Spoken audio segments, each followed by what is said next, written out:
हे viewers, good morning. कैसे हैं आप सभी? I hope you all are doing good. A warm welcome to my channel Educating Hand. As you know that we are doing a lot of practice exercises based on preposition from your fifth standard, and exercises are from your BBC Compacta new edition.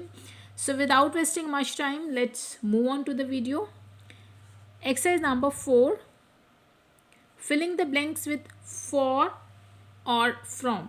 आपको for और from to prepositions are given here, और ये जो आपको sentences हैं इसमें आपको उनको fill करना है, इन दोनों को ही. So चलिए, sentence number 1, this is the girl dash whom I borrowed the book dash you. अब आप देखिए, for का जो हिंदी मीनिंग है दैट इज के लिए, एंड from के अगर हिंदी मीनिंग की बात करें तो वो होता है से, जैसे आपने किसी से कुछ लिया. ठीक है, तो दिस इज द गर्ल, ये वो लड़की है, फ्रॉम हुम, जिस से. तो आप यहाँ पे फ्रॉम को फिल करेंगे, फ्रॉम हुम, जिस से आई बोरोड, मैंने बोरो किया है, उधार लिया है, द बुक, इस बुक को, फॉर यू. देखिए, फॉर का मीनिंग मैंने आपको बताया के लिए, फॉर यू, तुम्हारे लिए मैंने इस बुक को बोरो किया है और इस लड़की से. Clear? Next, I bought these biscuits dash the bakery dash 10 rupees. मैंने ये बिस्किट्स खरीदे हैं फ्रॉम द बेकरी. क्लियर? तो ये तो फ्रॉम हो गया, फ्रॉम द बेकरी. एंड यहाँ पे आप फिल कीजिए फॉर, कितने में?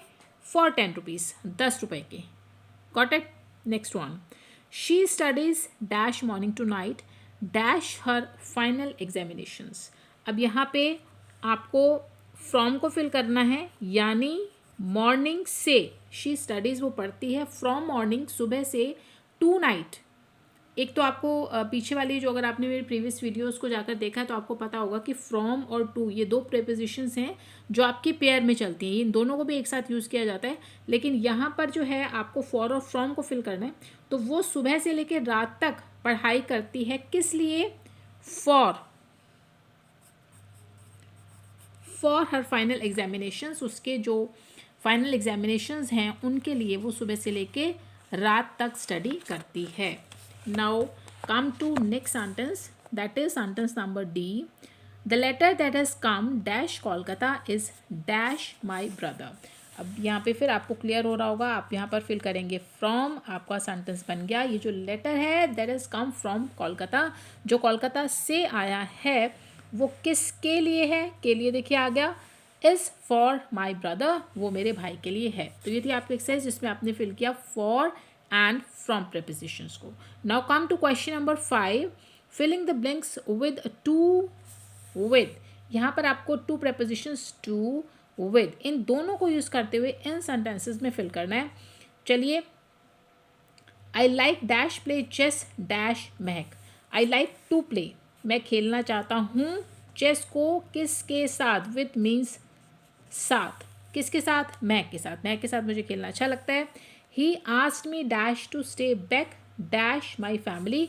ही asked me to stay back, उसने मुझे कहा कि मुझे रुकना चाहिए, किसके साथ? विद माई फैमिली, मेरी फैमिली के साथ. देखिए फिर से के साथ आ गया, तो आप यहाँ पे विद का यूज़ करेंगे. Next, she did not want me dash go to picnic dash the boys. अब यहाँ पे she did not want me to go to the picnic, वो नहीं चाहती कि मैं पिकनिक पर जाऊँ, किसके साथ? देखिए के साथ फिर से आ गया, तो आप विद को यूज़ करेंगे, विद द बॉयज़, बॉयज़ के साथ. क्लियर? आई होप बहुत इजी है, और आप प्रैक्टिस कर रहे हैं तो आपको क्लियर भी हो रहा होगा, इसमें कोई डाउट नहीं है. Now come to exercise number 6, filling the blanks with through और टिल. यहाँ पर आपको थ्रू और टिल, ये दो prepositions हैं. टिल का हिंदी मीनिंग है तक, जब तक की, और यहाँ पे थ्रू आप जो यूज़ करते हैं, वैसे तो थ्रू का यूज़ होता है किसी भी चीज़ के यहाँ से यहाँ, यानी इस पार से इस पार जाना, एक ओर से दूसरी तरफ जाना, तब आप थ्रू का यूज़ करते हैं. चलिए, sentence number 1, the boys walk dash dark tunnel dash they reached the end. अब आपको यहाँ पे क्लियर हो रहा होगा, you will use through. Boys चले थ्रू द डार्क टनल, बहुत ही एक अंधेरी डार्क टनल थी, उसके अंदर से, यानी एक टनल है इस तरह की, तो इसमें से निकल के बॉयज़ जो है इस तरह से जा रहे हैं दूसरी तरफ.